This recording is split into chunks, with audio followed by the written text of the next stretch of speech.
Hello, everyone, and good whatever moment of this wonderful start of the week you are enjoying on your time zones. It is a new week, it is a new Monday, maybe for some of you joining from Australia or New Zealand. It's already tomorrow, but we are here kicking off another pair of conversations for today. We would be talking today about cultivating connections, the power of a supportive HR community. My name is Minola Jacques. I am a journalist by trade, a change manager by choice, and an absolute Hacking HR supporter by calling. I will be your co host today for both conversations. We have wonderful Jessa taking good care of us backstage.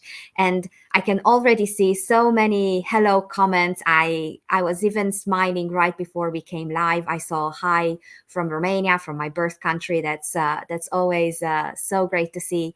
And we have an amazing lineup of speakers today. I will ask Jessa to bring them up on the screen.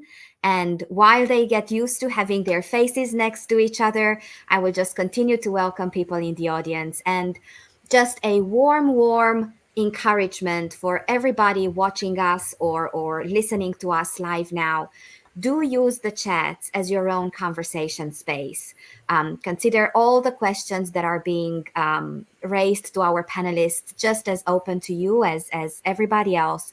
We always learn so much from your stories, your own journeys, the shared experiences that you drop in the comments. And it's also a great way to keep this community learning and to help us travel around the world. Now, without further ado, let's kickstart this conversation. We have a little bit shy of one full hour, which is even shorter than usual, just to talk about what it means to have a supportive HR community, what it means to cultivate connections.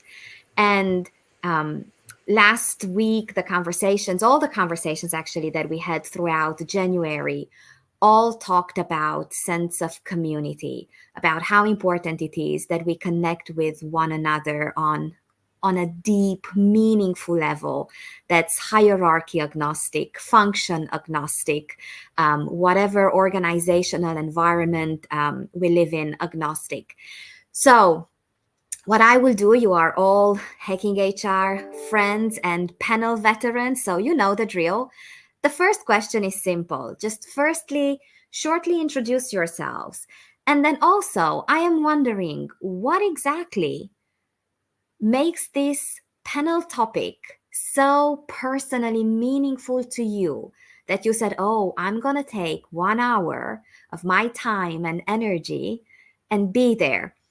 Tracy, it's always a joy and a gift having you here. So good to see you. Oh, great to see you. Great to see you all. Looking forward to our conversation. I always love your leadership and facilitation of these, Manolas. So thanks for having me. I'm Tracy Brower. I'm the Vice President of Workplace Insights for Steelcase. I am an author. I've written The Secrets to Happiness at Work as well as Bring Work to Life. I write for Forbes and Fast Company and Newsweek as well.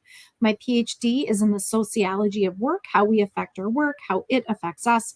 I've been in the HR field for, oh my gosh, more decades than I wish to maybe report, both leading HR as a generalist, leading learning and development, leading the attraction retention area. And so really value the HR community. And that is what really gives me a passion for this topic. I've had such great colleagues and support through my sort of career journey, through down times, through up times.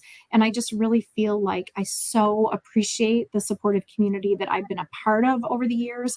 And I also feel like we have a huge obligation to each other in terms of how we support and how we really proactively look to be part of a community that is sustainable over time and that offers meaningful kind of validation of others and reinforcement of others.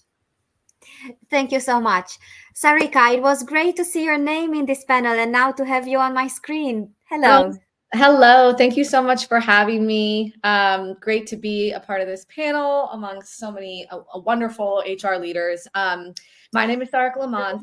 Vice President of People for Vidyard. Vidyard is a Canadian-based company. It's a video-based product, particularly in the go-to-market arena. So my foray into HR and people is a little bit different. I haven't been in the world of people and HR my whole career. I've actually started my career in sales and marketing and then made my way into management consulting. And it was at a company that I was at for quite some time. I helped to scale and did a lot of M&A work with them. It was through there that I found an opportunity in more of a strategic talent arena, just because I had been there a long time, worn a lot of different hats. And so I came into it more from talent development and learning and development, and I've just found my way continuing to grow in this space. I love this space, but it is definitely very challenging. I'm sure no one on this panel or anyone probably on this call is surprised. We hear this all the time. The world of work has changed so profoundly, in the time that even I've been in the workforce. I think because I haven't always been in the HR people space from the very beginning, it was always important to me to build a network of people around me that I could learn from, because I knew that I needed to learn things that I didn't know. I also think when I went remote a few years ago, we obviously all went remote in the pandemic. And then I left the organization that I was at, that was an in-person organization, to go join the tech arena, all remote. I just found that it was that much more important for me to build a network of people around me that I could connect with, because I felt pretty isolated and very lonely. And I've been so fortunate to have such an amazing network and found some really great communities that I'm a part of, that I feel like I can be myself. I learn a tremendous amount from other individuals. And so this topic for me is very near and dear to my heart, because I live it every day. And this is something that I preach to my own people team, and how important it is to build your network, get yourself out there, learn from other people, see what other organizations are doing that we can learn from. So super happy to be here, happy to share my own learnings in this space. So thank you so much for having me. Thank you. Jason, good to see you. This panel would not have been the same without you. Thank you very much, Manolo. Hi to my fellow panelists and everyone around the world that's watching. So my name is Jason Rosoli from New Jersey, USA, and I've spent the last 20 plus years in human resources, labor relations, and now, as we call it, most likely people organizations. So I've been in HR my entire career, and started in recruiting, worked my way up through the organizations, and I've worked in telecom, I've worked in distribution and logistics, I've worked in home services and home improvement areas, many different industries with a lot of different commonalities, and that is, they're all run by people, right? So the draw to working with people every day, being around people is a great topic. And then the supportive HR community that comes around that is something that actually has been somewhat missing from my life, if I could call that, because I've been so focused most of my career on developing my teams and the people that work for me and work with me within an organization. I forgot about the greater community that's outside of that organization that I could have been partnering with all along. So for the last, I'd say 8 or 9 months, I've really been focusing, and again, through Hacking HR and other organizations, with sharing those experiences, helping to be a mentor, but also a follower of HR community, of various HR communities, and how supportive they are, and sharing what we've learned along these ways. So it's definitely been something that's enlightening. I've really enjoyed it, and I really felt passionate about wanting to talk about it today. So thank you very much. Wonderful. And now, Dennis, I do have a small confession. I heard of you. I heard you in different conversations, but this is the first time that we do share a panel. So I was very excited about this. Welcome. You're on mute. There's always one person on a podcast, right? I guess I'm that one. Well, what an austere group, a day today that we're working with, and such an august group of people on this panel. We really appreciate the opportunity to participate. Obviously, I'm a big fan of what Enrique has done with Hacking HR and where it's going. I'm Dennis Hill. I'm the chairman and CEO of the International Association for HR Information Management. We're basically HR tech. And we all know how that has been revolutionized from the evolutionary pace we used to operate at prior to COVID. My background is primarily, at least in the first half of my career, obviously hands-on with HR, right? We need people to get things done and to work well together in collaborative teams. But back in the 1980s, I pioneered the contact management software that actually was applicable not just to customer relationship management, which it's evolved through great flagship companies like Salesforce, but workforce relationship management and what that all means in terms of the life cycle of relationships. So developing the technology that fosters that has really been my passion. And it's been great to see how that has been instrumental now in what people are reaching out for as far as good business models go, good practices. It's all changed, right? As a result of the pandemic, it's all changing because of paradigm shifts in the way people work. And Lord knows that the next generations that are coming up, Z and Alpha, have very, very different demands and expectations of the relationships with their coworkers. And how that works with the people in their social lives. So it's a real honor to be here. And I thank you for inviting me to this panel. It's wonderful having all of you here. And I do have a question just to start us off into this conversation. Are all connections the same? And I am also particularly curious, in what way, if any, connections within the workplace start different or have different intentions and different mindset to them than connections in our everyday life. And I won't be assigning the e-mic for this one. I will let you connect with the unmuting button. Who would like to go first? Well, I guess I'm unmuted. So all connections are not the same. And mostly not because of what we are anticipating that relationship to be as much as what the expectations of those we're connecting with are.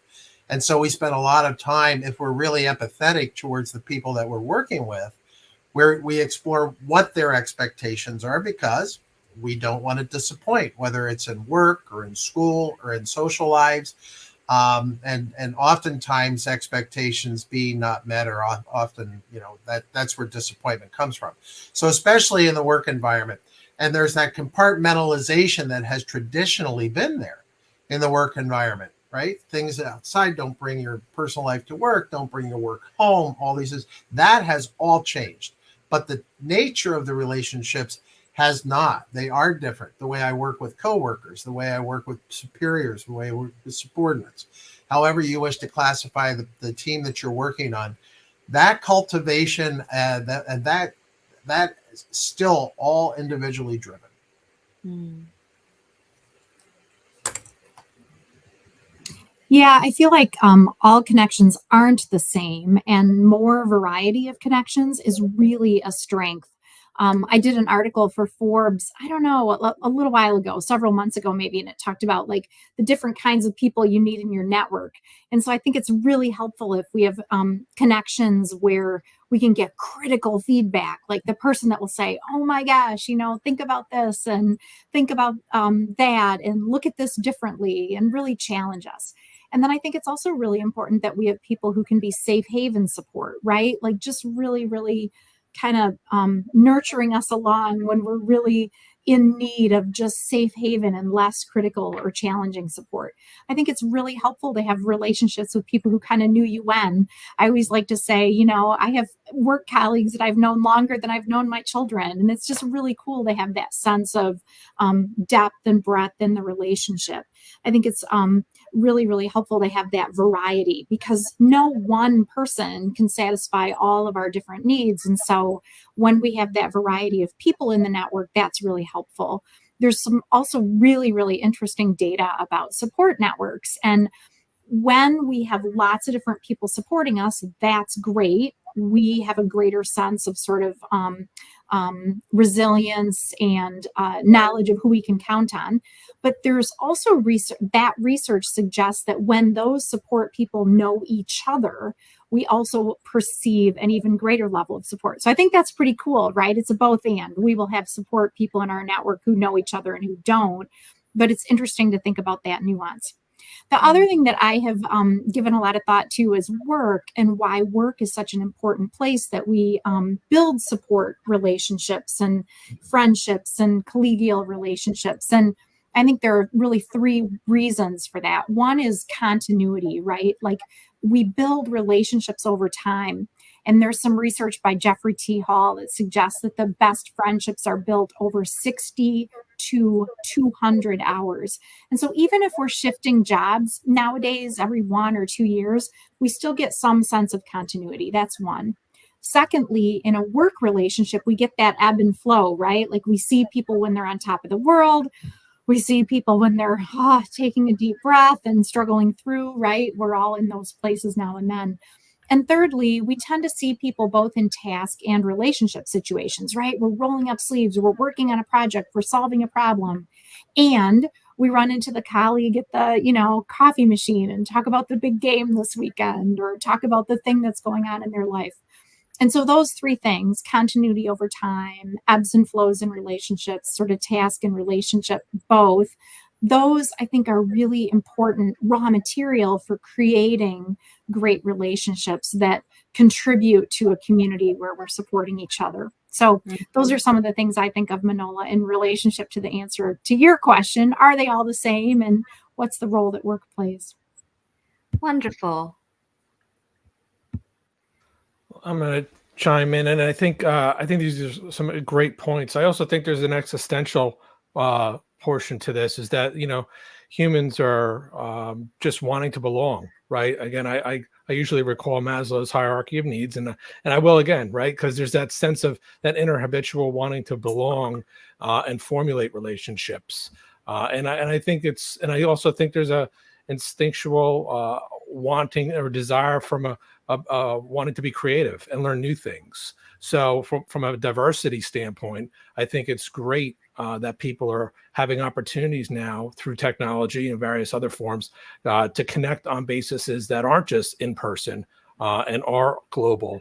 I also think that it's very interesting how new viewpoints are coming from just within the HR realm itself. Is again being able to share ideas cross industry versus being siloed within your industry from an HR perspective. These are forums like this. Hacking HR is a forum that allows HR professionals across multitude of industries to share ideas and commonalities and be able to spark up conversations that, again, are supportive of each other for a common cause of bettering the workplaces that they work with or the people that they work with each and every day. So it's again a great topic and a great discussion we're having.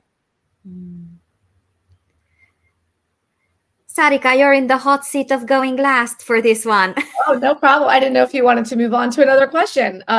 These are all really great points. I think I always say this even to my own kids, like you have different relationships for different reasons.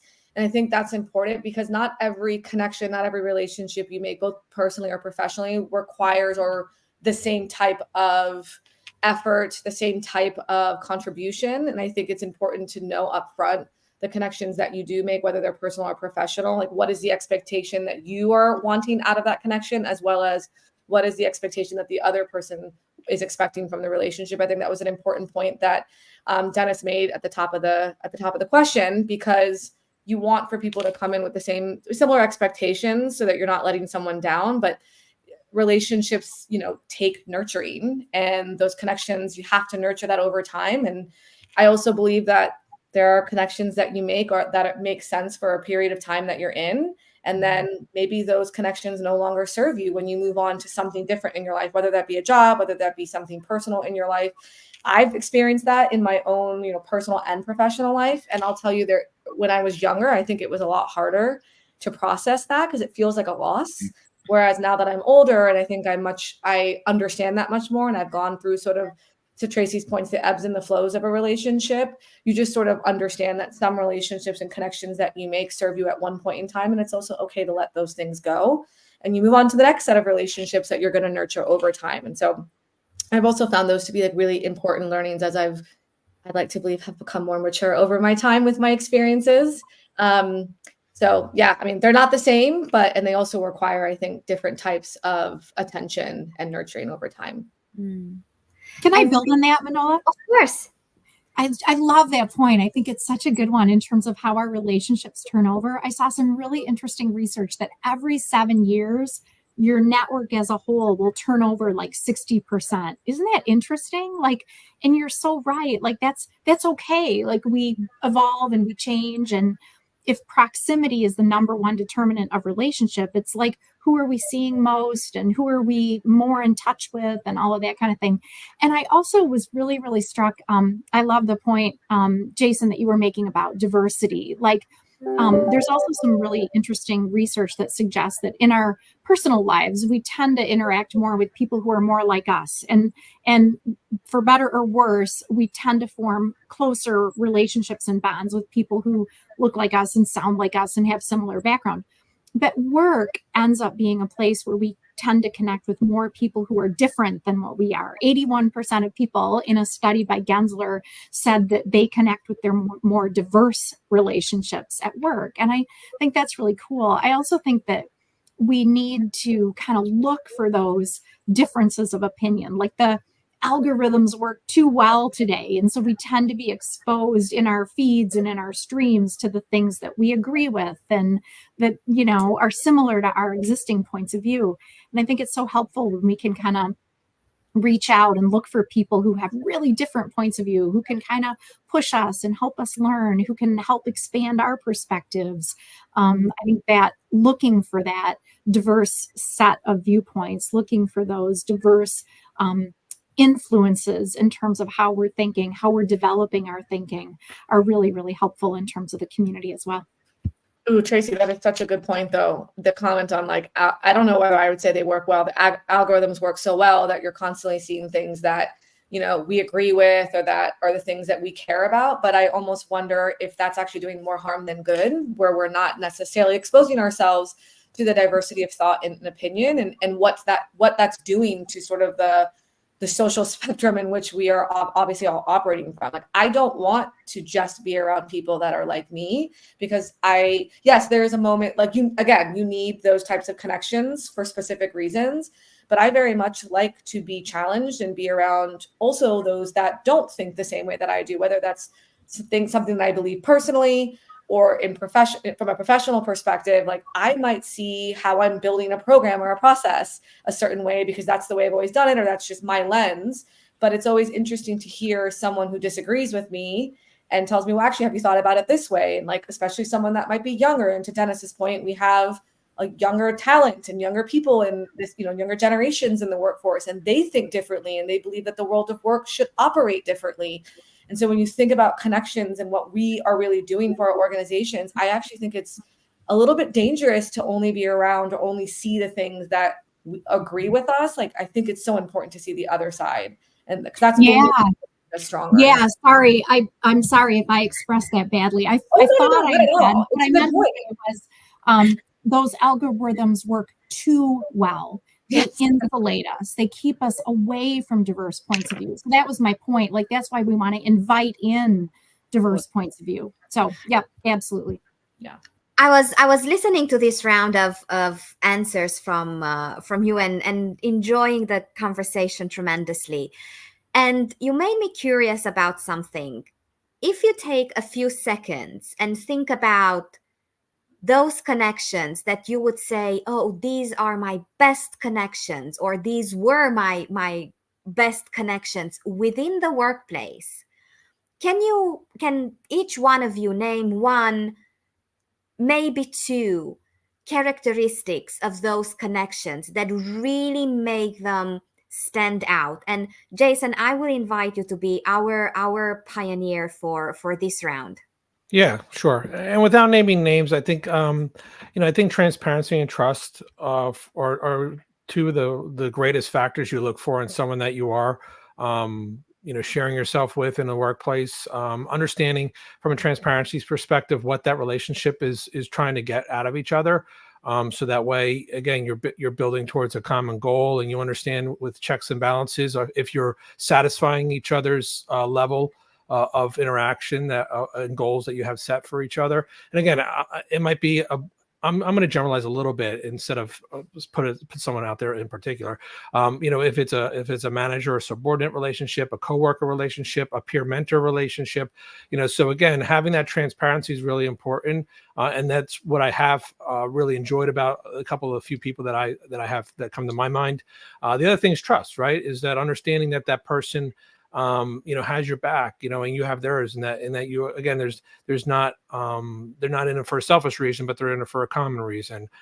So understanding that, that personal, but again, I think that's an underlying thing of any important or personal, professional relationship of any significance, is to have that level of trust as well. So again, those were the two things that really come to my mind, above any and everything else. And again, those two things could be spread across any types of relationships in life, or any reason for a relationship in life, I believe. But again, it's very important in a workplace as well. Mm. I don't know you want me to pick next? I'll pick next. I saw Sarika unmuting herself. Then we go to Dr. Tracy, and then Dennis will wrap this one up. Awesome. When I think about some of the relationships that I even have today that I think are my closest relationships, the two things that come to mind are authenticity and accountability.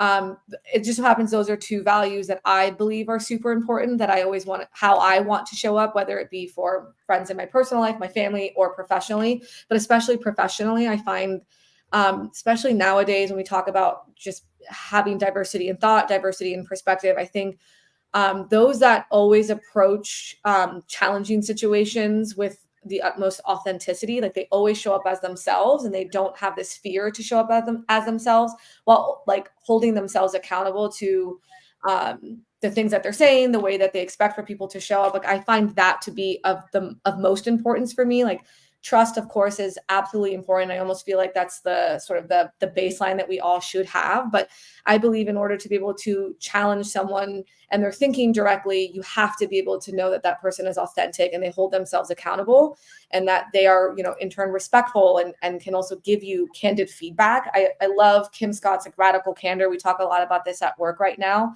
the ability to care for someone personally, but challenge them directly. For me, I feel like I'm not able to do that unless I'm my most authentic self, and that I hold myself accountable to those same expectations. Mm. Yeah, those are great. I was thinking about the idea of thinking about relationships from the point of view of pizza and your dog. So in my mind, I think about the importance of both task trust and relationship trust. And so like the pizza part is sort of the relationship trust, right? Like I want to pizza with you, and like let's let our hair down, and I feel like I can confide in you and I can trust you to kind of keep things in a cone of silence appropriately, and like really be authentic together. And so I think that also connects with the trust that Jason was talking about, and then also the authenticity that you were talking about, Sarika. And then the dog piece is sort of the task trust, right? Like somebody that I'm going to trust to take care of my dog while I'm gone. I trust that you're going to show up. I trust that you're going to like make sure my dog like has enough to eat and drink and has good care and all that kind of stuff, right? And I think that's the accountability piece that you were pointing to as well, Sarika. Like, and at work, you have those people where, oh my gosh, you can totally let down your hair with a colleague or talk about your, struggles or challenges or career goals. And then there are also people who will follow up, who will follow through, who will get it done. And sometimes those overlap and sometimes they're separate, but I think it's a cool way to think about those colleagues in our lives. The other thing I think is super important is curiosity and empathy. Like when we're really curious about each other, when we're really empathetic about understanding from somebody else's point of view, somebody who's, somebody who's asking questions, somebody who's truly curious about understanding things deeply, is a good listener. I think those are all related and all important as well. Curiosity, empathy, listening. Those occur to me as primary as well.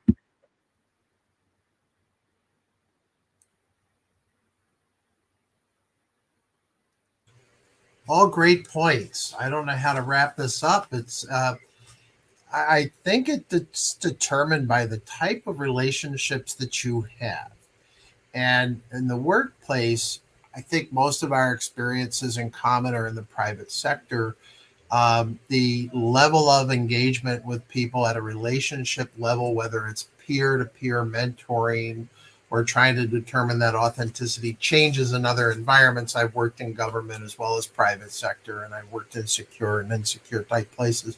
And the fact of the matter is that depending on where our particular audience today sits in their roles, we need to be sensitive to the fact that sometimes it is by definition of the environment that discourages some of these things from happening. And so transparency and trust, I go back to the old sales cycle, right? Know, like, and trust.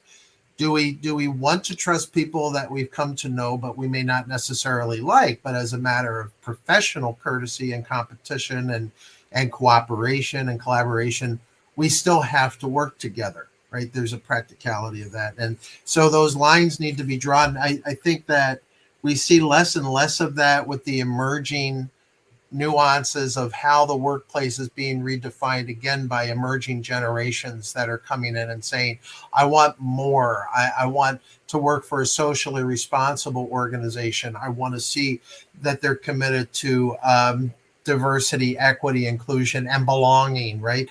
They're seeking these fuller characteristics in their lives. And so when we look at this, at the end of the day, HR people still are fundamentally the people who, to use Tracy's term, get things done, right? We have to get things done. And so we navigate that across I think, a precipice as big as the Grand Canyon sometimes, where we're dealing with management and we're dealing with employees, and now we're dealing with contractors, and we're dealing with them in close or very distant proximity. The demands on HR today are very, very, very broad and very demanding. And so sticking to sort of the theme today, the people who get things done and have to be supportive are of themselves in need of support. And so all of the things that we're talking about here, when we're looking at who our relationships are that Manola had talked about, I like to find somebody I can genuinely be myself with. Call it a mentor. I mean, I can count 5 of them in the second half of my career and 5 of them in the first half of my career, which just happens to be nicely divided around Y2K. Prior to Y2K, I was a dog person. After Y2K, I'm a cat person. You know, it's just amazing how these things work out. And now the world looks like cats and dogs to me in many ways because of that diversity of involvement and inclusion that we're talking about and what that involves. And some people just don't like pets, right? So when we're talking about who we are in HR, we really do have to have that friendly, spirited, supported, encouraging, and at times tough love, that the care, but challenging at the same time. That hasn't changed. That's always been a part of HR. But the relationships and those expectations have. So I loved what I've heard today in terms of the transparency and trust factor that Jason was talking about, the authenticity and accountability that Sarika was talking about, and certainly this idea of different trusts, pizza and dogs, right? Different trusts that are out there. I think that's where that empathy and that understanding of the other people really matters. It really, really hurts to say that we are a few minutes already into the second half of our conversation today. And I will just take a couple of seconds to maybe just put a wild idea out there that in the spirit of diversity and inclusion that we touched on in our conversation, maybe, Tracy, we can update pizza and dog to pizza and cat/dog just to have those covered. But also, I will just welcome, I saw a few people just joining. And before we start getting those questions in the comments, yes, this conversation is being recorded, and you can always go back and enjoy it once again, or recommend it to your friends and your colleagues and people in your various communities, either straight from our LinkedIn space or from hackinghrlab.io. And just in case, at any moment in time, something happens and we appear as frozen, or we get stuck in some LinkedIn back loop, just refresh the page and hopefully you can be with us again.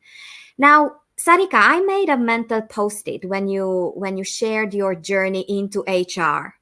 So I would invite all of you, but Sarika, you will go first. In what way building connections within HR is different? And what does it mean for an HR community to be supportive? Ooh, that's a good question.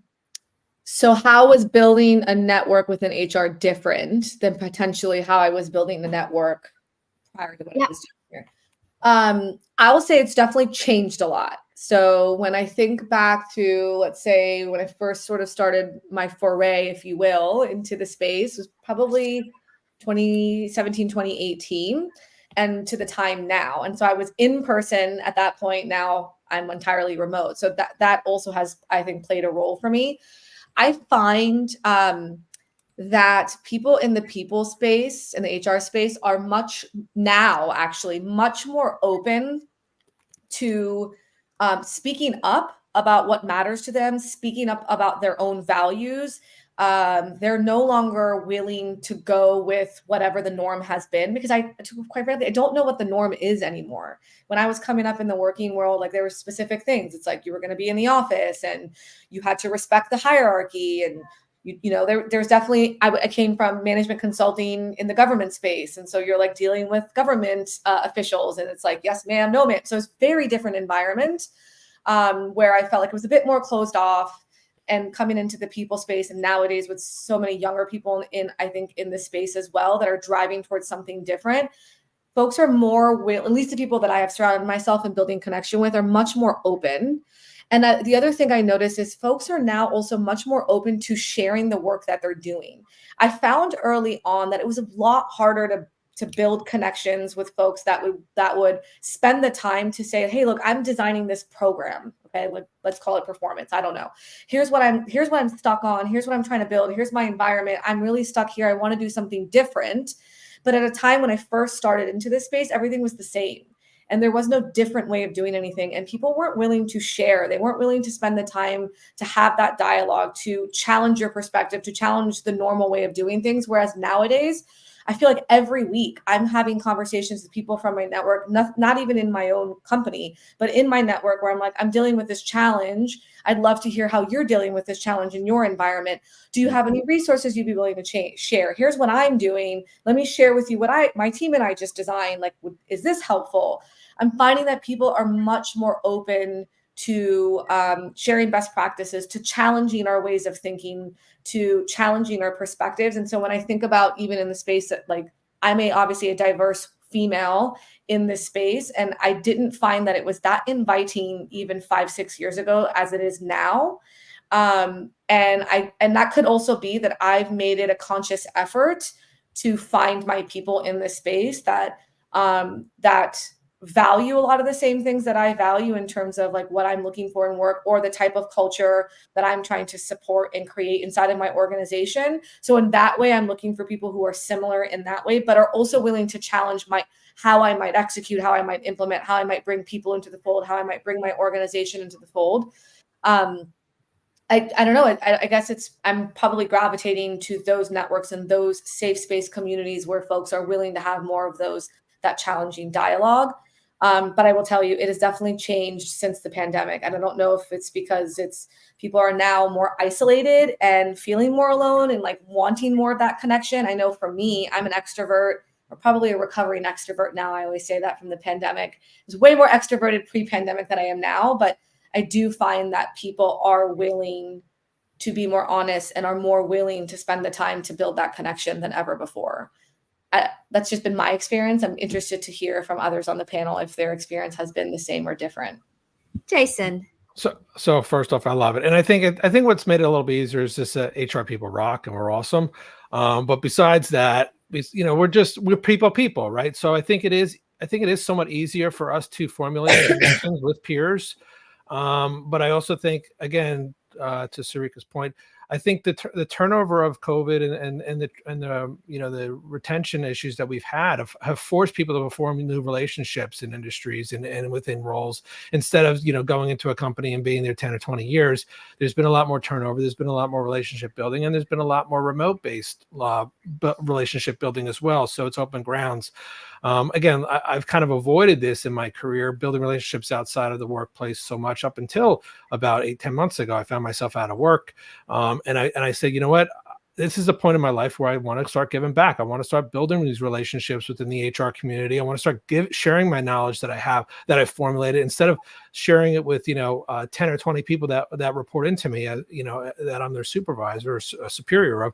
I want to share with thousands of people. So, and I also want to get back to where I went to school. So, again, I have been a mentor at Rutgers University and sharing that, but I've expanded it through their alumni association at Rutgers, and I've been going to more events that share with the next generation of HR folks that have a need, but also with, again, forums like Hacking HR, forums like the New Jersey HR Council that I've formulated with that are HR professionals that are within the tri-state New Jersey area of where I live. So I've been seeking out, but I think it's also important is to making sure that you're formulating these relationships with, not just based on what you want, but also of what that organization's values are. So that way, you're getting out of it what you also want to get out of it, and making sure that you're not just, forming relationships with anybody or any organization, that you're critically thinking about what that organization's values are, what's their mission, just like an employer that you're looking to join up with or work for.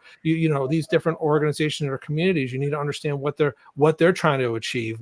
So again, that way, when you align, because you're aligning yourself with them. Okay. So, again, you have a reputation as a person, as a professional. You want to make sure you're aligning yourself with the proper community.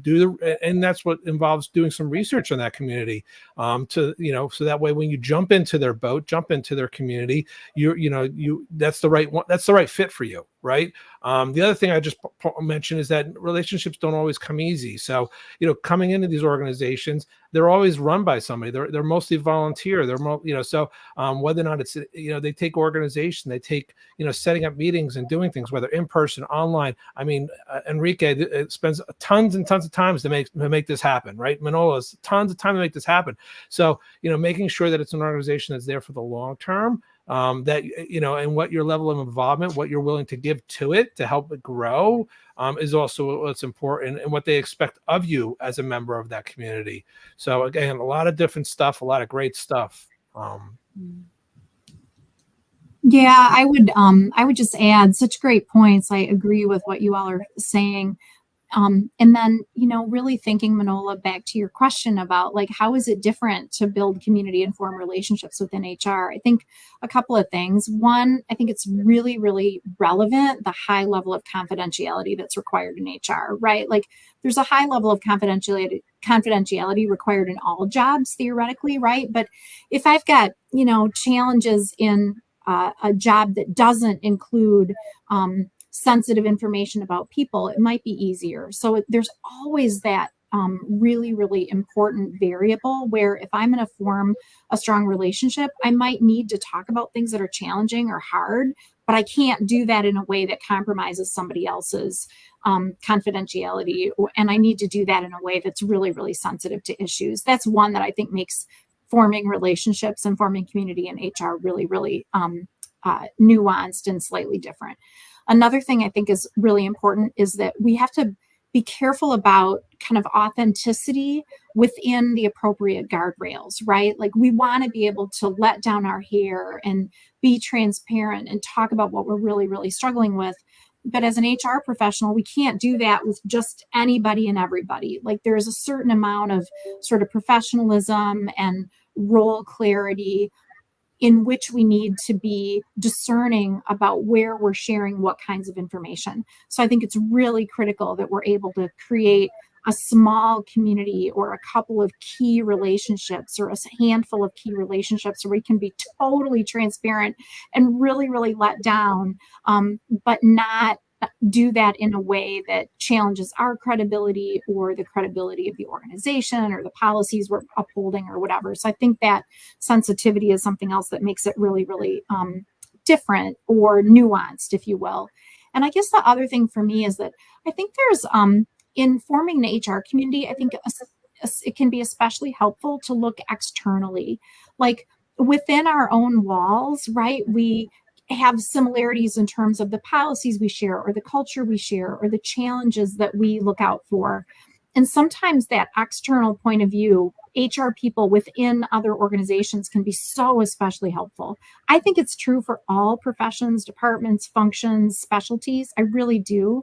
And for HR especially, I think it can just bring that level of objectivity, right? That sounding board, that person who can say, oh boy, I really see that from this different point of view. So those are just three things I would add to the mix in terms of how it is maybe a little bit different or nuanced as we're creating relationships for HR professionals. I'm going to yield back to the moderator. I think everything that's been set up to this point is well aligned in and of itself. And I think that when we look at this, I like to use the term conversations, right? I mean, we engage in conversations because it shows that it's a bi-directional or multi-directional communication that we have, and we're managing these relationships. You talked about sensitivity, Tracy, of the information that we work with and the information we come to know. We know when somebody's not cut out for HR, right? Because of how they handle sensitive information. So there's competencies that have to be, that are fairly objective. They're not subjective. Whereas many times people will overlap that and overwhelm the subjectivity in a lot of these things. At the end of the day, we're businesses. We're managing parts of our businesses. We're interfacing between legal and the rest of the organization. We are a true business partner within our organizations and for all the departments. And that measurement, as well as that management of the relationships, is critical.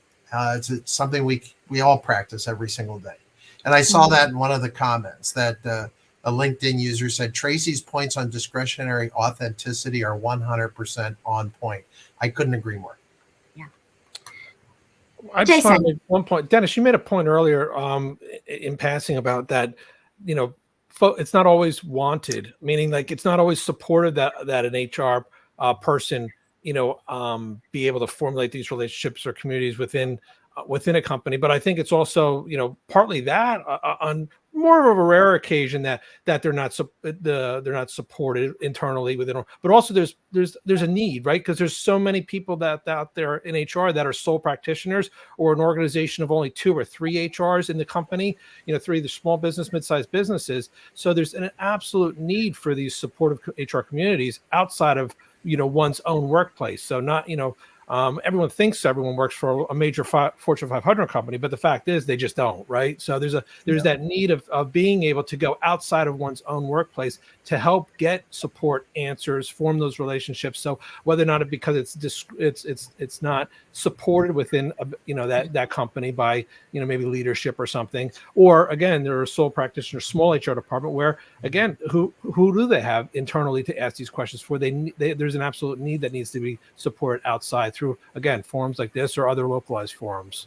Well, and to that point, not to step on that, but it's an excellent point that relationships go beyond the work environment for HR people, and that can manifest itself in special interest groups, either through professional associations like SHRM or HRCI. Of course, I'm representing IREM. It depends on what you want.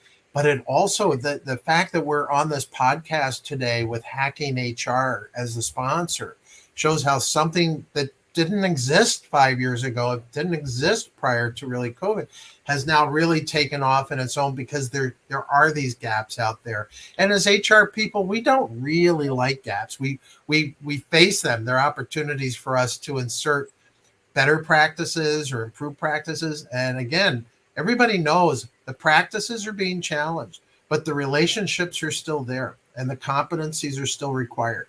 So how do we kind of work through that so that it's not a kerfuffle, but in fact a well-aligned, managed, well-managed process of continuous growth and improvement without coming off like we're all a bunch of AI bots, right? That's just not going to happen in HR. We can use technology in certain ways but that will only augment and enhance our ability to relate, not diminish it. I know we're way off sides here, Manola. But just one really, really short thing. I am absolutely loving Dennis's point about the pressure that HR is under right now, right? You said practices are being challenged. And I think that's another thing that makes building community within HR especially critical right now. Like, all paths lead to HR, and that's a great thing. But oh my gosh, all of a sudden, talent attraction and retention and engagement, and whether people are working at home or in the office or hybrid, like there's so many different things. Redefining leadership, right? There's so many pressures on HR right now in a really good way. But if we ever needed community and support, now is the time. Yeah. We are about 6 minutes away from wrapping this conversation up, just being mindful that people in the audience who want to be there for the second conversation have a bit of time to refill on coffee, tea, water. We're kind of beverage agnostic here, but also Jessa and myself, we can just stand and take a few steps. Jason, thank you so very much. You read my mind. Or you probably know that I made a promise to myself late last year, and I always keep myself honest to this. Just asking all the panelists what they would like to add or highlight from everything that we have already covered for people in the audience who live the reality of HR of one. So I would just invite each of you take 1 minute, because I just got an idea for the wrap up punchline round. So just each of you about 1 minute, what would you highlight within the topic of cultivating connections for people in our audience who are an HR of one? And let's keep the e-mic rolling. Dennis. Well, that's great. Absolutely. In 1 minute or less, I can say that relationship building, if it's not your strong suit, you need to step into it. You need to step out of your comfort zone. And as people persons, we have to engage. We have very little else to do than engage people in relationships, not only for the good of the business and its alignment with the people we're hiring and recruiting, but for the good of the community that we're building around that structure. We invest in the things that we expect to support us, and in being a very proactive HR person, we'll find that that's going to be the response of the people we're working with. Wonderful. Thank you. Tracy. I would say for the HR department of one, how we build community has to do with being intentional and really investing time, knowing that time is going to pay you back when you're building relationships, and being just really, really intentional to do that with 1,000 things. When you build those relationships, that community, those connections, it will absolutely help you in your role moving forward. So intention and investment. I think everyone probably touched on all the right things, definitely time and investment. But I think in order to find that community, I mean, LinkedIn has definitely been a great place to be able to find. It's even just seeing different leaders in the space, what they're saying, what they're posting. If something resonates with you that someone posts about a particular topic, I think just reach out, interface with them on their actual post. Get into their inbox, DM them, ask them if they would be, open to having a virtual coffee with you. That's how I found my initial mentor. She posted something on Forbes that I really liked. I also wrote for Forbes, reached out to her and was like, oh, this is so cool. Your background is so interesting because you didn't live in the HR space forever. You were on the product side, and then you found your way to be a chief people officer of a very large company. We have a very similar background. How did you do that? And then that's how that whole mentorship and relationship started. Eventually, I went to go work for her years later. I mean, so many crazy things can happen, but it can be as simple as finding someone posting something on LinkedIn that you really liked. And so once you're in it, you do have to invest time, but it doesn't have to be so hard necessarily to find those folks if you just kind of look even in the LinkedIn community. Thank you. Yeah, I mean, to Sarika's point, this is a community, right? Ask for help. It's as simple as that. Ask for help. We're people that help people. That's what our profession is about. People helping people. All right. So it's just in us to do that. So, I was at, again, in the New Jersey HR Council meeting, listening to a speaker. One of the speakers was an HR of one, and she was going over how she's building a learning and development program and how time consuming it is, how difficult it is. And after that discussion was done, I went off to the side. I introduced myself. I said hello, and I said, you know what? I have 100 soft skills courses, and I'm going to put them on a flash drive and give them to you. And she almost started crying because I just gave her, all the information that was needed to help support her in her learning and development needs at her company. And the amount of time and effort and research that I was able to save by literally taking stuff that I already had, downloading onto a flash drive and handing it to her. And she actually happened to live within 15 minutes of me, so that worked really well.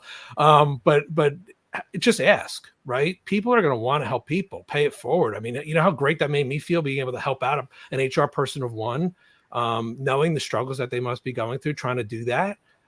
So again, this it's just in us to do the right thing, right? So that's my less than 1 minute. Thank you. So 3 minutes to go. And here's the final question. And we will make this punchline mic drop wrap up round. I was thinking back to the point in our conversation when you all shared how connections and building connections is a journey, and it ebbs and flows, and it changes. Our expectations from the connections change, the nature of the connections that we need change. And I was very tempted to ask, what is the biggest thing that you learned on this journey? And then I thought of a spin to it. I would love to ask you, what is the biggest thing that you had to unlearn as you build connections moving forward? Something that you had in your mind early on in your career, or something that you had to unlearn as you changed industries or functions or environments or life stages. So I will give you a few seconds to think about it. We will do the same way we started, so clockwise. What is the biggest thing about cultivating connections that you had to unlearn in one word or one sentence? Please think about it for a little while. I will say a wholehearted thank you to everybody in the audience. If you can roll over to the next conversation, we will be talking about empathetic engagement. And if not, you can still go back and check the recordings, and do keep an eye on our space. We have incredible things still cooking for the weeks and months ahead. And Tracy, I see you unmuted. That means you're good to go. I'm good to go. Yeah, super briefly. I think I had to unlearn the idea that maybe there's like one right level of intimacy and relationship that works best. Because I think different connections, you connect at different levels in different ways.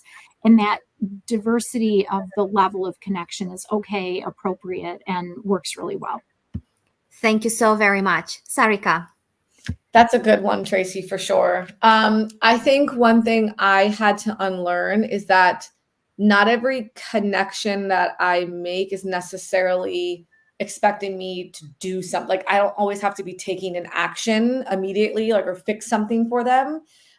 Sometimes it's you building connection because someone just needs someone, someone just wants you to listen, right? Yeah. They just want you to lend an ear and not necessarily always feel like you have to take action or solve a problem. Thank you so very much. Jason. I continue to unlearn of how I'm perceived, right? And trying to be, again, maintaining my authenticity. Not that I don't have authenticity, but just making sure that, people are more accepting than you kind of give them credit for. I think it's like, you think that people are always going to judge you and not just perceive you based on your authenticity. So again, letting my guard down, being comfortable public speaking, and sharing myself out there and being authentic and knowing that people are just genuinely accepting you is something that, again, isn't always easy for people, and wasn't necessarily easy for me when I started doing this. So again, just putting yourself out there authentically and being received authentically is something that I continue to unlearn and learn at the same time. Thank you so much. Dennis. No one is an island. HR is the catalyst of teams. Even if you're an HR department of one, or you're part of many in a global enterprise, It is all accomplished through teams and collaborative effort. So the thing I had to unlearn was that I needed to be the person to provide all the answers. That's what I needed to unlearn. And that's my little nugget for the end here. Thank you all so very much. It was an absolute joy and privilege to have a front row seat in this conversation. So Tracy, Sarika, Jason, and Dennis, it was wonderful. Thank you. Thank you, everybody in the audience. And I will welcome you back in a couple of minutes. Thank you so much. Thank you.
Hello, everyone, and good whatever moment of this wonderful day you're enjoying across your time zones. Welcome if you just joined. Welcome back if you rolled over from the previous conversation.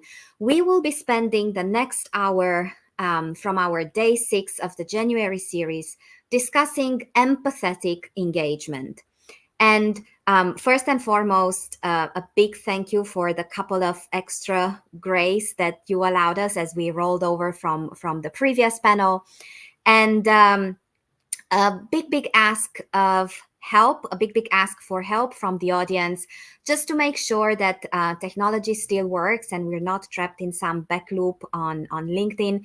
If you can just drop in the comments a few notes. Where are you listening or watching us from? That would give us comfort that we're still live and you can still enjoy this conversation. I will ask Jessa, who's working her magic backstage, to help me bring the panelists live on screen. And I can see already all smiles and good energy. Just as you get used to seeing all your faces on the screen, I will do encourage people in the audience to keep the conversation alive in the comments and in the chat. Drop your own answers to all the questions that pop up in the panel, we always, first and foremost, learn a lot from your shares. And at the same time, we see that all the topics that we bring into our conversations, they have so many incredible nuances across geographies, across generations, across functions, across all the backgrounds that we bring here today. Now, back to our topic, which is, and I will read the title just to make sure that I keep Enrique happy and proud. It's Empathetic Engagement, Deepening Connection and Understanding in HR Interactions. So the first round is quite an easy one. I will ask you to first just shortly introduce yourselves. And for the purpose of our conversation today, what is the understanding and what is the meaning of empathy that you bring into our panel today? And we will start counterclockwise, just doing it a little bit differently than the previous panel. And that means, Sarah, welcome. You go first. Hello. Thanks so much for having me again. So I'm Sarah Whitman. I am the founder of an organization called At the Start, which is an internal communications HR consultancy that really lives at the center of strategy, culture, people, and communications. And when I think about empathy, for me, and in the context of this conversation, it's really about being able to meet people where they are and be able to show up for them in the best way possible. Thank you so very much. Anu, good to see you again. Welcome. Thank you. Great to be here. My name is Anu Mandapati, and I'm the Global Head of Culture, DEI, and Employee Experience at Magic Leap. I'm based out of Austin, Texas. And Sarah, I literally was going to say the exact same words that you said. So I think it's really just, for me, empathy is just being able to step into someone else's shoes, see where they're at, so then we can figure out how we can partner together to move forward together. Thank you. April, welcome. Good to see you. Hello, everyone. April Hepburn. I am the Director of People and Culture for Zinc Collective, and I am currently in Washington, D.C. When I think of empathy, we're all HR people, so we're going to be on the same vein. It is being able to understand people, meet them where they are, and also help them solve their problems. Don't solve them for them, but help them solve their problems. Thank you so much. Carrie. Those are all fantastic definitions, which doesn't leave me much to add. My name is Carrie Jacobs. I was formerly Google's head of global resilience, and now I run a company called Leading with Empathy. So empathy is very important to me, and I like to think of it as just dialing into someone else's frequency. Understanding how they might be feeling. That's not always a negative emotion.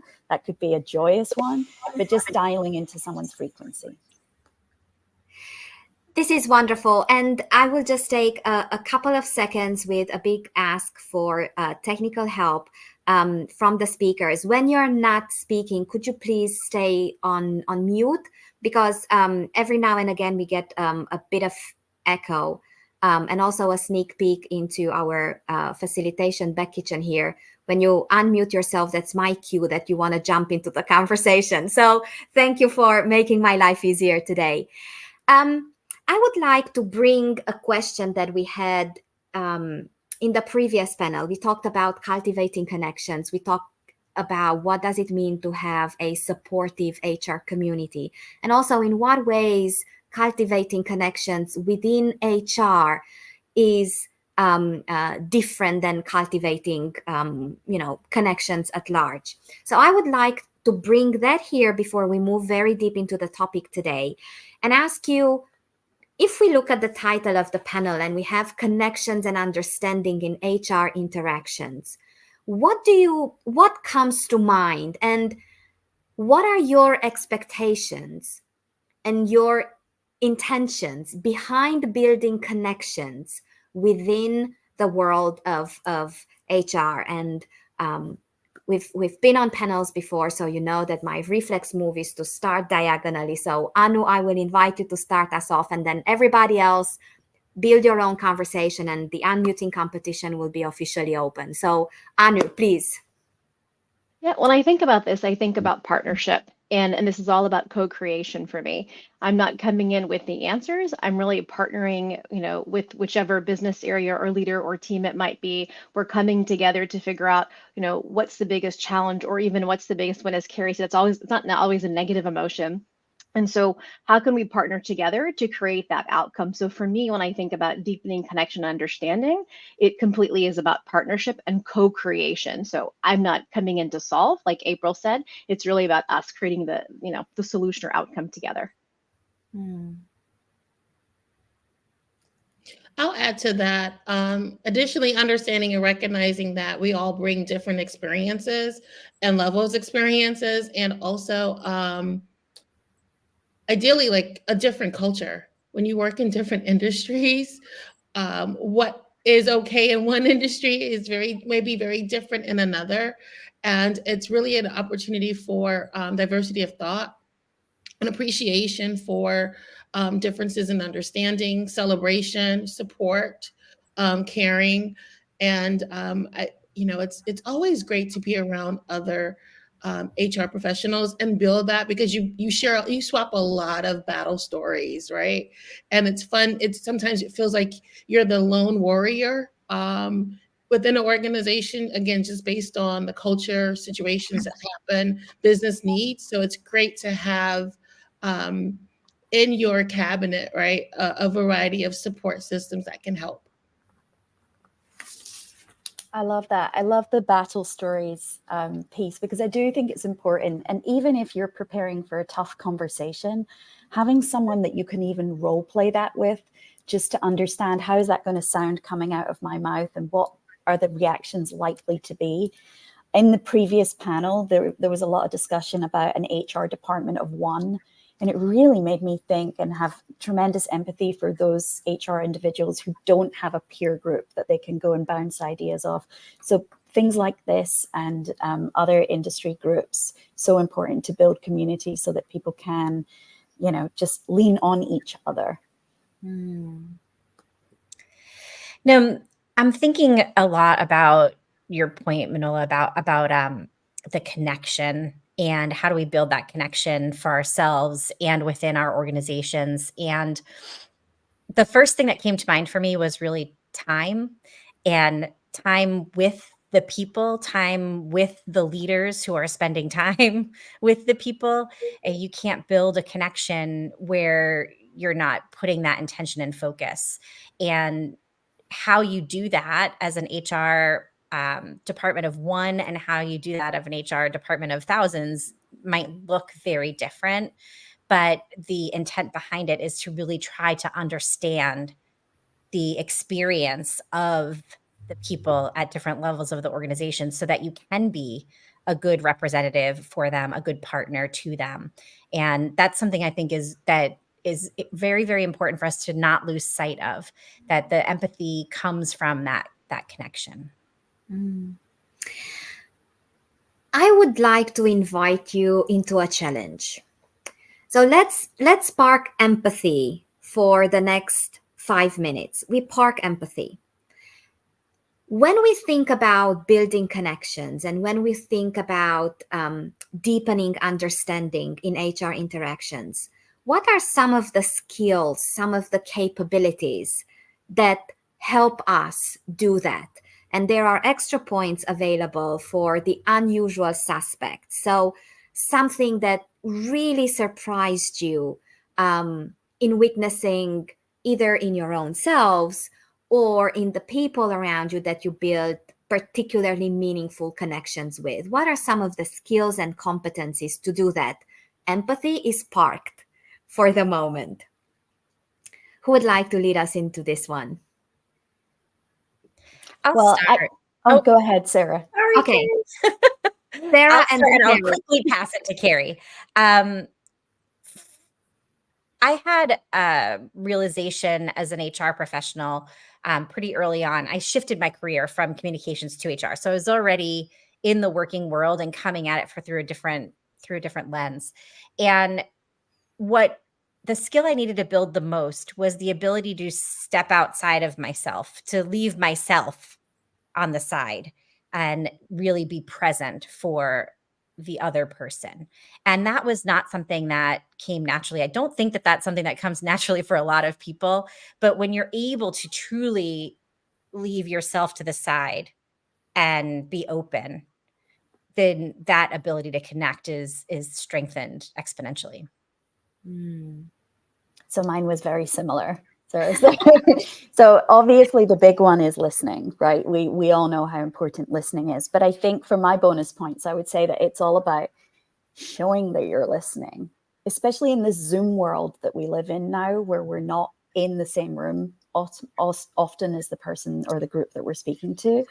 I'm always coaching senior leaders to really demonstrate that you're listening, and you're listening without judgment, by showing your hands. You know, hold a pen, hold an elastic band, play with your hair, do something that demonstrates that you are not multitasking. And if you are taking notes, then acknowledge to the person on the other side, listen, I'm taking notes from this conversation. I'm not checking email or pinging people or having side conversations. Sometimes you actually have to say that out loud, just so the person knows that you are listening. And that act of listening is in itself compassion. I think I'm just going to continue that same thought that Sarah and Carrie just shared as far as listening. And, you know, for me, it really shows the people that I'm working with and I'm listening when I actually start to look at what's the real question, not what they brought to me, but what's the real underlying issue that's going on. So I learned very quickly that most of the situations people bring to me, that's not the real challenge. So let's dig a little bit deeper, find out what the underlying issue is, and move forward together. And that's deepen trust. So the listening, the true active listening and curiosity is going to take us to a more trusting and trusted relationship. And to continue in that same vein, one of my favorite quotes is a Theodore Roosevelt quote that says, people don't care how much you know until they know how much you care. And so when building a connection and relationship with people, to Carrie's point, I listen and I get an understanding of who they are, what's important to them.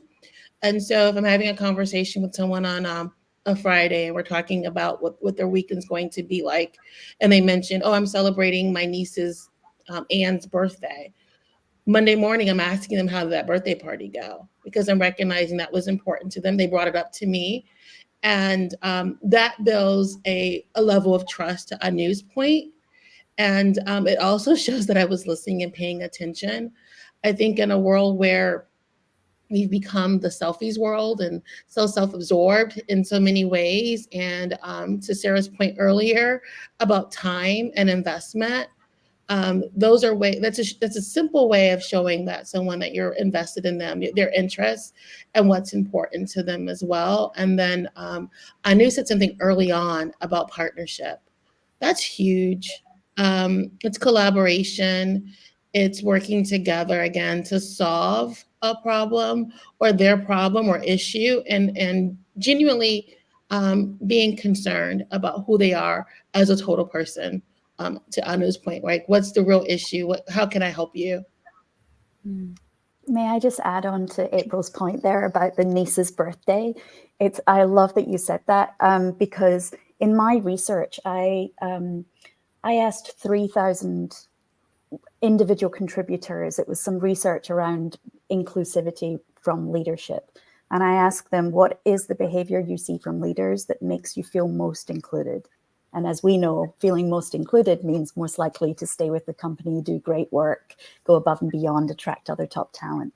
And I can tell you now, the number one answer is I feel most included when my manager remembers something about me.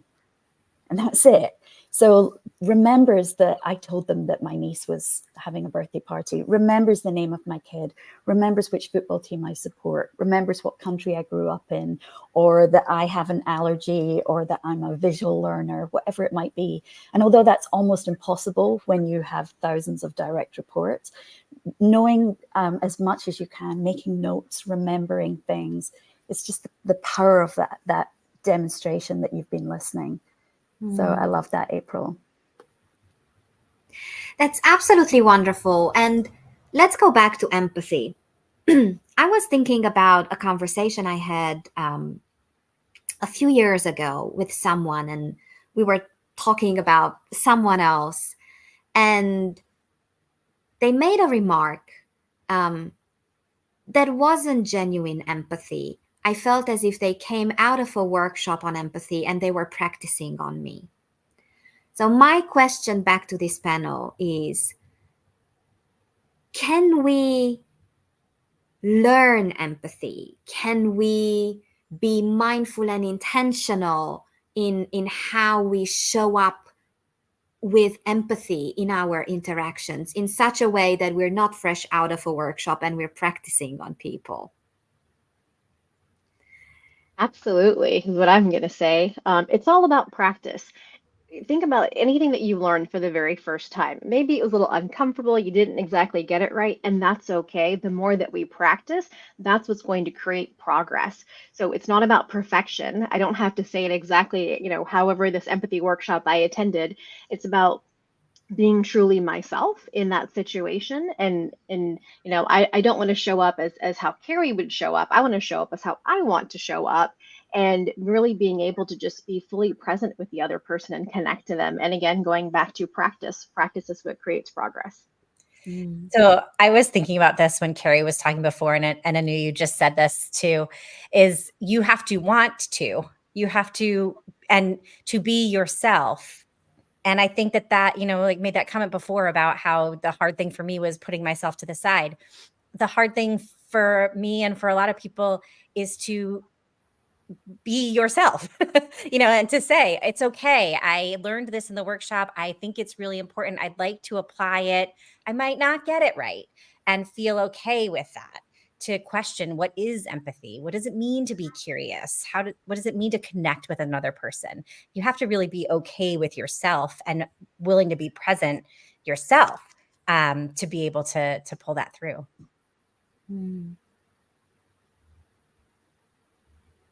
Well, the science shows that we are all capable of this, and it can be a skill that we learn and grow. And one of the best ways to develop your empathy, and again, like Sarah said, it has to be authentic, is to immerse yourself in fiction or watch movies and documentaries and anything that will put you in the position of perhaps you've never been an immigrant, perhaps you've never been someone who's struggling with trans identity. Well, go watch a film or go read a book about it and really get to feel what that might be like. And of course, that's not the same as the real lived experience, but it gives you an insight. But yes, the science shows that we can absolutely learn this, like Anu said, and practice. And I'll just quickly add that sometimes it's just being honest and saying, I don't know what you're experiencing specifically in that area, right? If you've never lost a parent, you're not going to understand the magnitude of that loss. But if you've lost someone else or something else, you can say, I have never experienced that specific loss, but I do know and I do understand what loss feels like. And I want to support you. So I need you to tell me how I can support you. And people are, as human beings, I think there's an innate ability for us to be able to draw on those connections and the desire for people to help. I remember, this is kind of like a funny story, but my daughter, when she was younger, every time we got home, she got in the car picking her up from school. The first thing she would do was ask for something. And I would say, hey, hi mom, how was your day? Before you start asking me for something. And after a while, she would say, Mom, how was your day? How are you doing? And it sounded very robotic, but then it became such a practice for her that we would spend probably most of the car ride home talking about our day. And then later on around dinner time, she would ask for whatever she wanted. But it was certainly the practice makes perfect. And so I don't think there's any proper way to be empathetic. I think it's just, as Anu said, show up as yourself and be genuine, and that'll build that trust factor that Anu mentioned earlier. And when people trust you, they know that you care, you'll be surprised at how well they open up with you.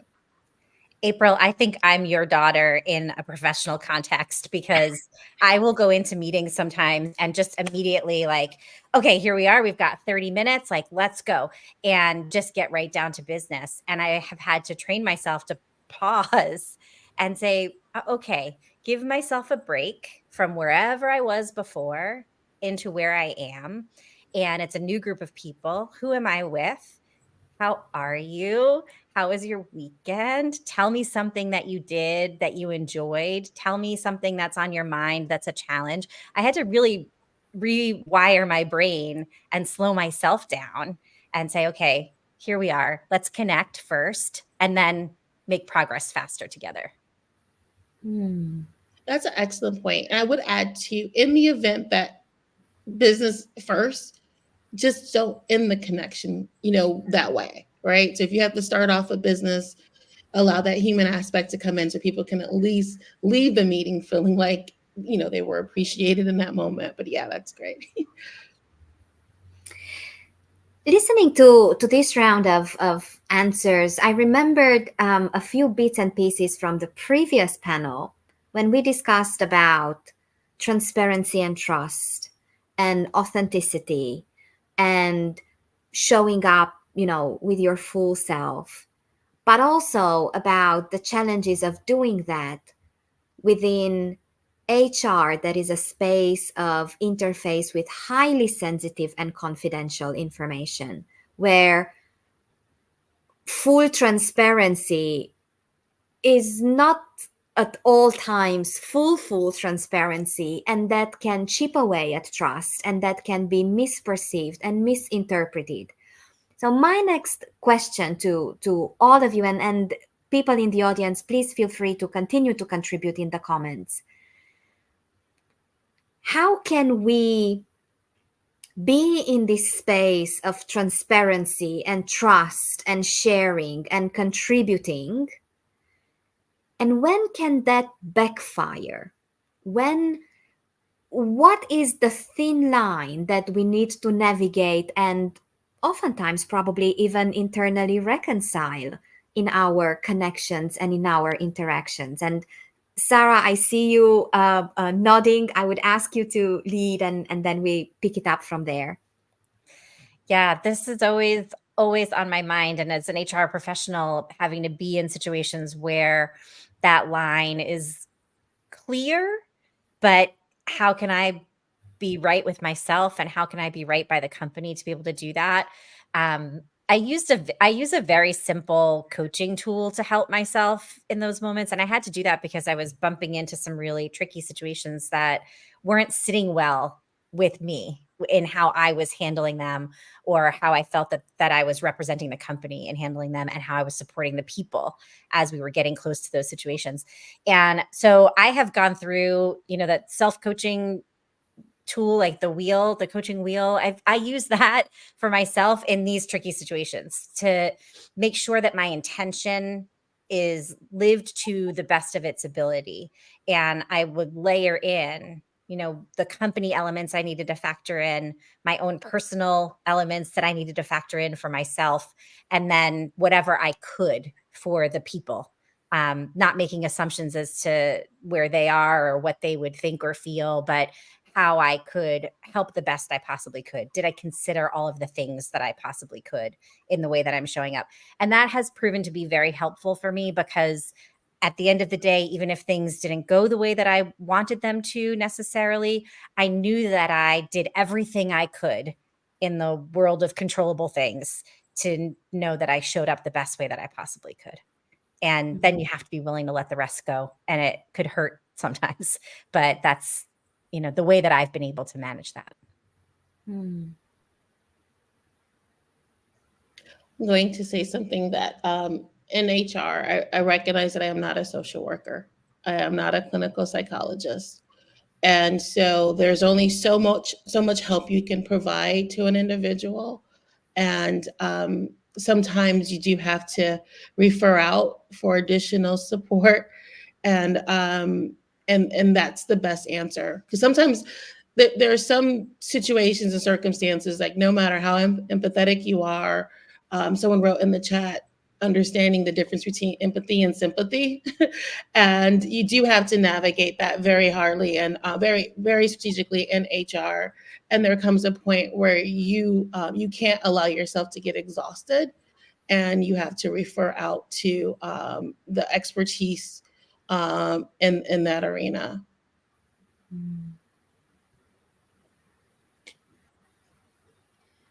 We talk a lot about business goals, outcomes. We don't talk a lot about feelings in the workplace, or as much as I think that we should. And when other people are experiencing emotion, you're going to experience it probably more than them actually talking about, here's how I'm feeling.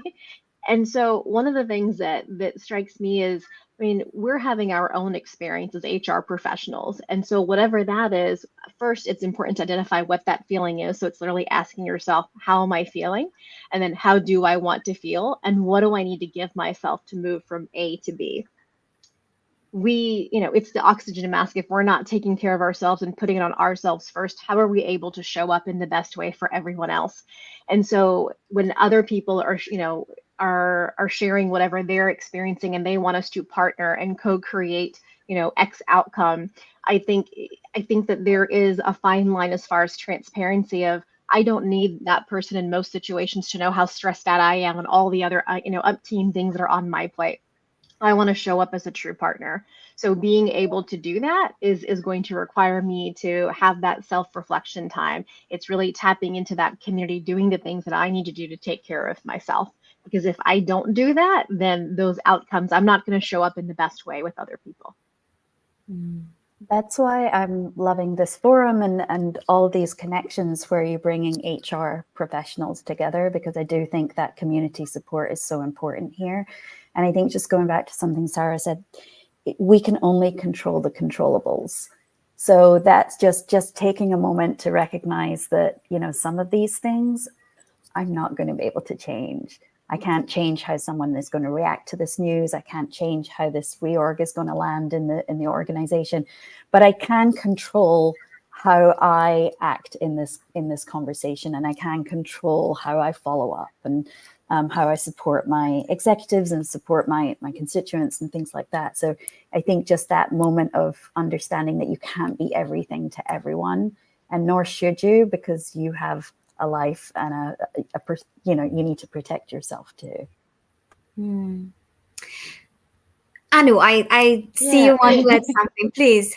I was just thinking about what April said, and I want to plus one her comment, because so much of the time, and I completely agree with Carrie, right? We can't show up and be all to everyone. And April was talking about, so, since I can't be that person, who can I refer to? And sometimes we stay at the, I can't be everything, and we don't go to the next phase of, okay, well, and who can I pull in? Who do I want to refer this person to, or who can I pull in into the situation to be able to provide, to facilitate the best outcome? So I just wanted to plus one what April said earlier. I actually want to ask a question, and part of that question was inspired by a comment dropped by Crystal Woligrowski in the comments. So my initial question was, what does empathetic engagement look like, sound like, feel like within a workplace? But Crystal comment, I find approaching situations with curiosity and then asking candidates, how can we set them up for success, triggered an additional thought. What does empathetic engagement look like, sound like, feel like across the entire people experience? Maybe from the recruitment process all the way to the exit interview and nurturing alumni environment, and then everything in between. Could you just give a few examples of what that means? And I do want to make the promise that we will talk about what leading with empathy looks, feels, and sounds like right after this. So now it's empathetic engagement. Who would like to lead us into this? Let's see. I can start. Sarah, go ahead. Let's go alphabetically. It's April and then Sarah, and then we will do that from there. Okay. So it is asking questions, it's listening, it's active listening, being engaged, attentive, and again, building that rapport. I think that asking a candidate, asking an employee how we can set them up for success takes ownership off of HR, people, ops, and places the responsibility back into the individual's court, which is important. I said this in the beginning that we can't solve problems for them, but we help navigate the path to a solution, and having options and resources available. I think that's a very engaged organization is going to have multiple resources available for their employees, and there's no one size fit all approach. I think you have to look at the situation and the circumstances, being open to pivot, and provide that support and check-ins, include the right people, maybe a manager. You mentioned Manola having from the onboarding process to recruitment, even on the once you've identified a candidate you want to move into hire, being supportive through that, and communication is key in the process of making sure that individuals feel supported. I mean, all of that, yes, I couldn't agree more. But I was thinking a little bit about the full employee life cycle, and it reminded me of mindset that I try to bring to the HR organization and thinking, and it doesn't work everywhere. So it's a combination of this HR mindset that I'm going to share, plus the culture of the organization and the business leadership of the organization. But I typically will try, I'll say, put as much into the hands of employees as I can. So as much as I can, that could be employee led, or bring the voice of the employee into the decisions that are being made, the conversations that are being had.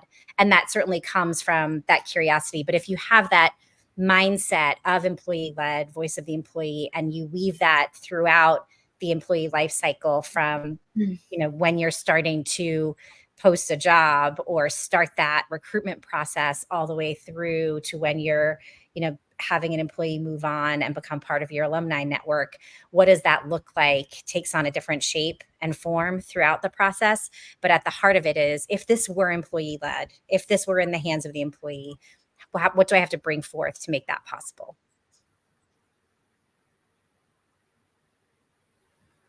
Carrie.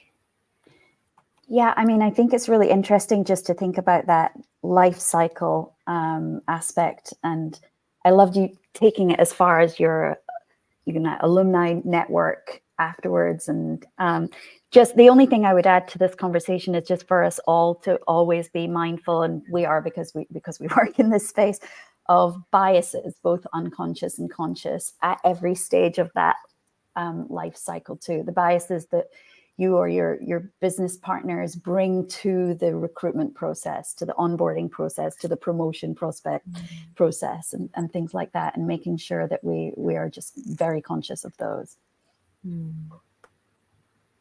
Yeah, I absolutely agree with what everyone's sharing.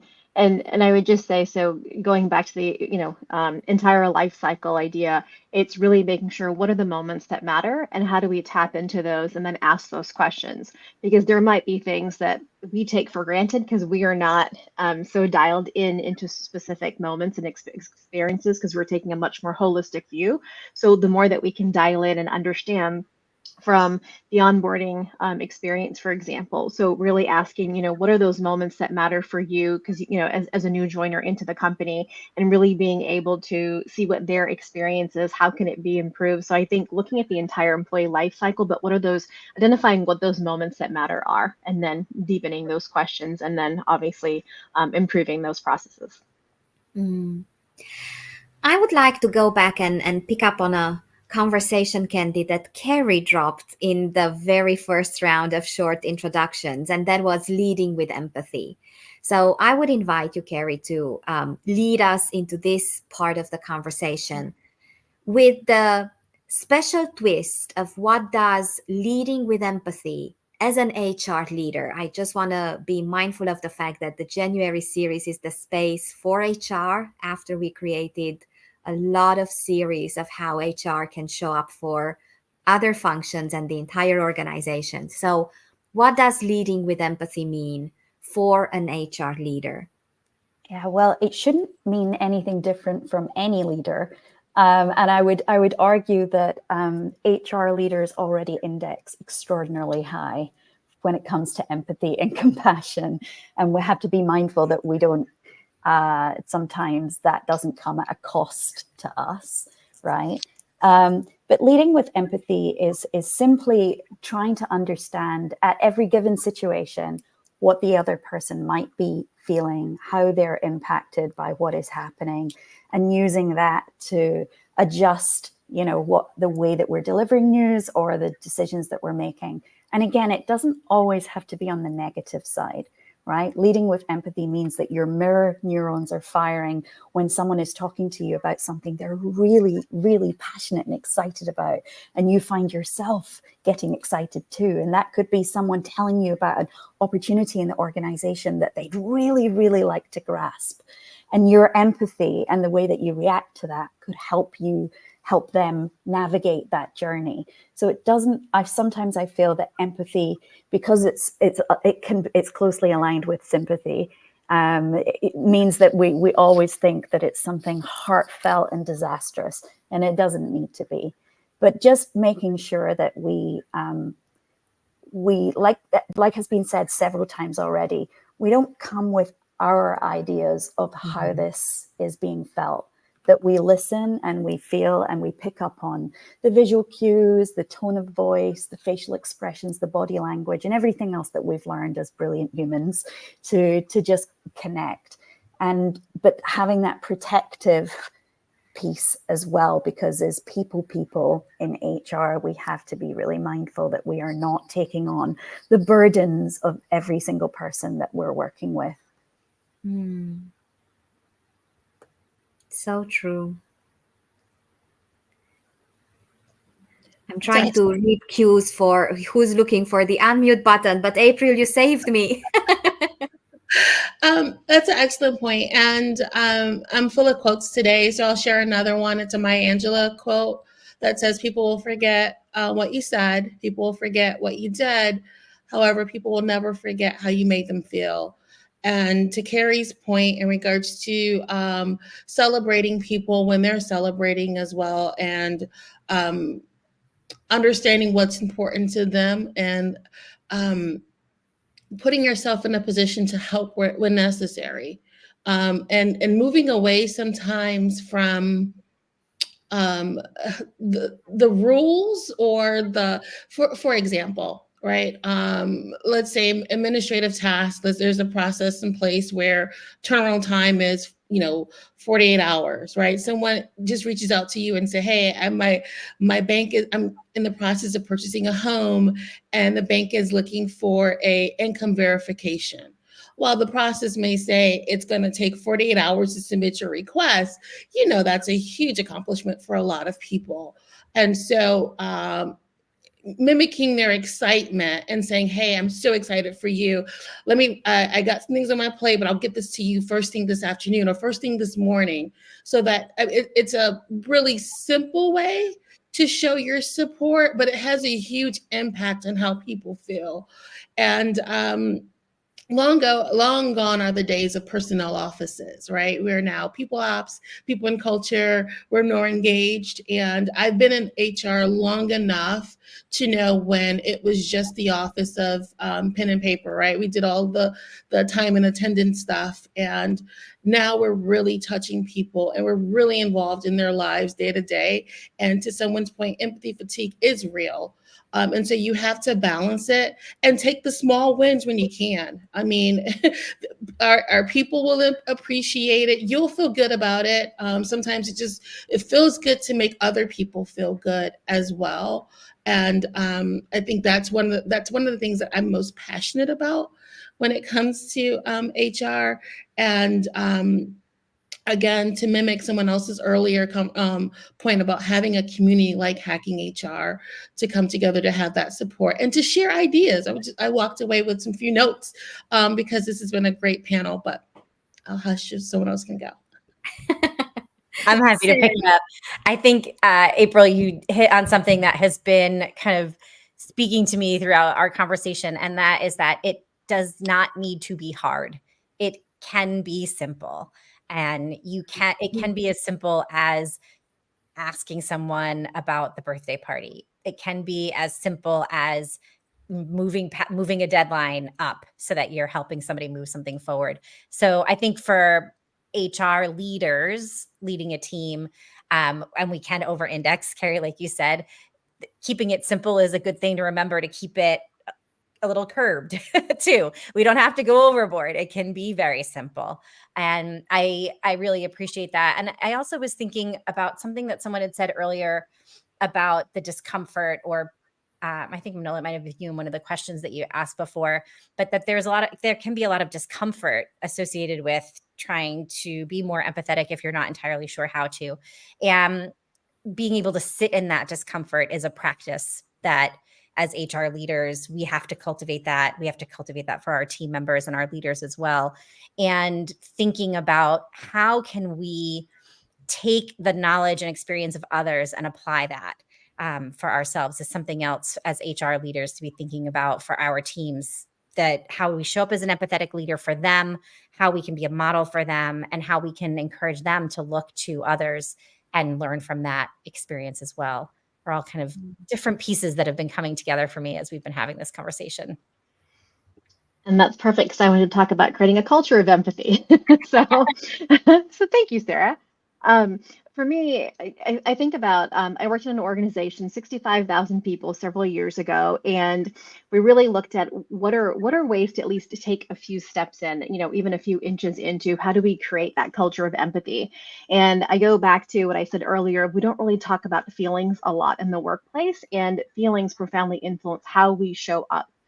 So what we actually did is, in the beginning of every single meeting, we asked everyone to share a one word that was a feeling. So not okay or hungry or tired, but go a little bit deeper. No justification, no rationalization. So everyone started to practice that.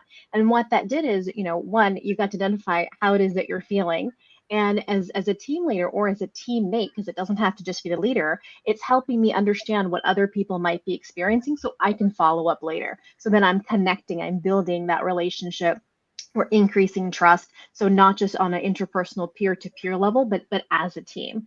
So I think when we look at practical ways of, what are some steps we can take, it doesn't have to be hard. It's literally sharing one word, right? And then having that be a practice. And then that starts to, that actually had a domino effect, because then we started going, every team started doing their own things and looking at their own ways of how can we create more empathy on our team. So it was really exciting for me to watch, kind of from my vantage view as well.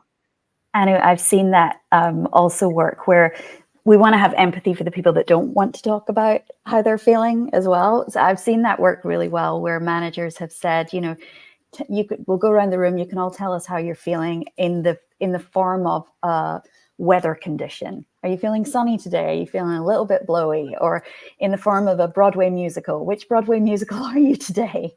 And just bringing up different creative ways of people just to get a sense of where they're at. And like you said, no follow-up, no judgment, but just putting it out there. All of you in different ways touched on something that popped up without exception in all the conversations so far in the January series. And I'm absolutely sure it will continue to pop up. And it's all about secondary trauma or vicarious trauma or empathy fatigue, compassion fatigue. I would really invite you to share one or maybe two things about how you tap into your connections and your interactions to keep yourselves grounded, to keep yourselves balanced and safe and validated, and even sane sometimes. I do imagine that everything happening around us comes with a lot of challenges. So how do you harness and tap into your connections and interactions, especially within HR, that would make it all the more interesting to really keep yourselves grounded and moving forward. Let's see who goes first. I'm going to share something super personal. That's okay, right? It was a personal question. Absolutely. When I was starting my business, I had a lot of thoughts about the kind of work that I wanted to do and the kind of people that I wanted to work with. And I landed on wanting to work with people that made me feel warm and fuzzy. And that has become sort of the umbrella that I think about a lot of these things in, right? So think about who's on my warm and fuzzy list. Who is it that I know makes me feel good about the work that I'm doing, about myself, that it will lift me up when I need to be lifted up. And if I could create a working experience for myself where I'm surrounded by my warm and fuzzies, that is an ideal. It also helps me when I need that lift up. And, ask myself, who filled my cup? Like, is my cup full or is it not? Who filled my cup is not really the right question, but I will think about that. Who can fill my cup today? Who makes me feel really good? And I have a few HR friends on speed dial, or text real quick if I need to gut check something, or if I just need a funny anecdote, or, share a meme with someone who knows that feeling. And it really takes me really far in this, helps me recover really quickly. And we had a conversation on resilience last week, and that's part of my resiliency, is being able to bounce back and have these people who help me do that. That's wonderful. I love that. I love the sharing memes. I love goes back to sharing the battle stories. Also, on your warm and fuzzy list, if there's no one else around, you have to know what you're going to be able to do for yourself. And for me, that might be just watching an old Friends episode. I don't know. It just takes me out of my head. But it could be spending time with the cat, or having a shower, or phoning a friend, and things like that. I think those are really important, that you have a list and you know exactly where you can go and what you can do when you need to be in self-protect mode. Yeah, I think sometimes when we think about energy, we think a lot about physical energy as in I'm tired. We don't think about I feel drained. But when we tap into the mental energy and the emotional energy, so mental energy, I am just not, it's taking me a little bit longer to work on this than it typically does. So what do I need to disconnect to be able to give that bump to myself? And maybe it's playing Wordle, maybe it's, like looking at memes or sending memes, or, walking around, or just doing something for that mental disconnect to renew, because the goal here is, what do we need to renew our energy? And so when I think about emotional energy, so Sarah, what you were talking about too, who is that person that's going to fill my cup? So that's who I want to talk to bump that emotional energy up. And so I think it is really important to have those people. And, when we don't have those people, what can we give ourselves? But something interesting I learned several years ago is, well, who's on my virtual hype squad? And so, this is a team activity that we did. And I, of course, chose Michelle Obama, because who wouldn't want her on our hype squad?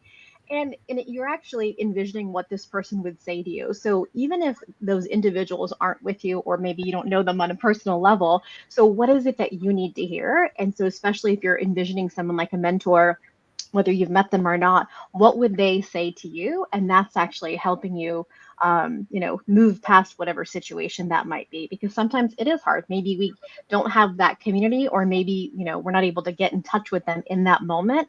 But I think it's really important of, what are those ways that we can really renew ourselves? And so quick 5 things that are going to take a few minutes, or what are the things that might take an hour, or maybe it's time for a vacation. So being able to assess, what do I need right now? Is it something small or something a lot bigger?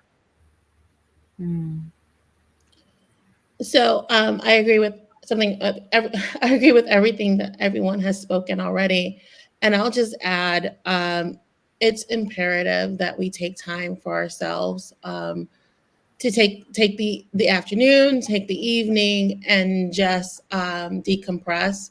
A lot of times, because of our innate abilities to connect with other people, we tend to be that for everyone. I know that I am in my family. So I am the go-to person for everyone. And because I work in HR, my family calls on me regarding HR issues at their employment place, as if I'm an employment attorney. But and so you start to get pulled into so many different directions. And what I've learned is it's okay to step away and to phone a friend. To Sarah's point, I love who fills your cup and identify, your Fab Five or your first to call for that support. And sometimes it is important to take a step away so that you can look at things with fresh eyes. Sometimes looking at a situation or circumstance can be draining. Sometimes in HR, we do have to have those tough conversations. I had a conversation that was tough one Friday, and it was a 3-hour long tough conversation. And so by the end of that conversation, I needed a break. I needed time to go for a walk. I needed to watch some funny TV shows. I needed to do something mindless to give my brain a break, and then I needed to remind myself that I don't have to solve this today. You said that early on in the conversation, Sarah, that to remind myself that I don't have to have a solution in that moment. I don't have to respond right away. I think in a digital world, we're always plugged in. And again, we have to lead by example. So my team and I are traveling. You say this really quickly. My team and I are traveling, and we're a remote workforce. And one of my team members traveled in from California. And so the time zone, she's a little jet lag, and she's like, I'm just really tired this morning. And I said, hey, if there's nothing pressing on your calendar, take the morning off. We'll meet up in the afternoon. And it was that immediate thank you and smiley face, just to let her know that, hey, I understand. We're not robots. So just take a moment. And sometimes that's all you need is just the morning to get yourself together and provide that support and make it normal. Make it normal to take a break. I wanted to, if it's okay, Manola, I wanted to address Sally Ann's question about, as you talk about small wins, how do you truly measure or evaluate empathy in HR? And I just want to say that empathy and engagement go hand in hand.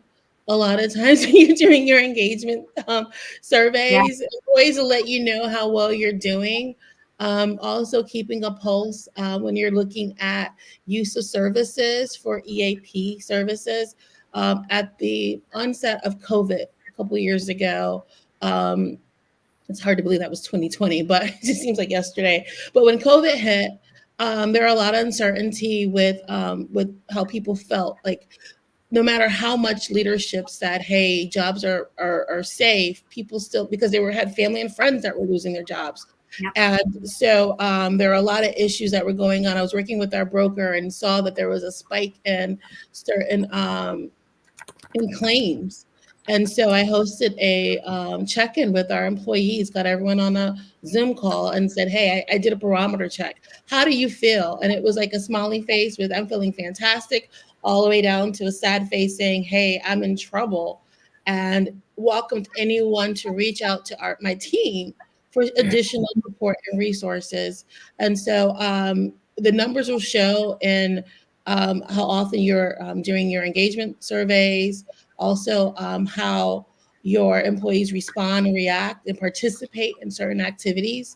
You'll begin to see how your employees are feeling, how you'll be able to manage how well your team is doing in empathy. I'll let anyone else want to chime in. I just want to be mindful of time, that we are 2 minutes away from wrapping this up. But I saw the comment and I was thinking, what a great topic for a panel in and of itself. So that definitely, the idea stays with me, and we will address it. Now, for the wrap up round, I will ask you the same question that I asked of the previous panel. So if you listened, then you know what's coming. I will pass the mic around clockwise. That means Carrie, April, Anu, and Sarah.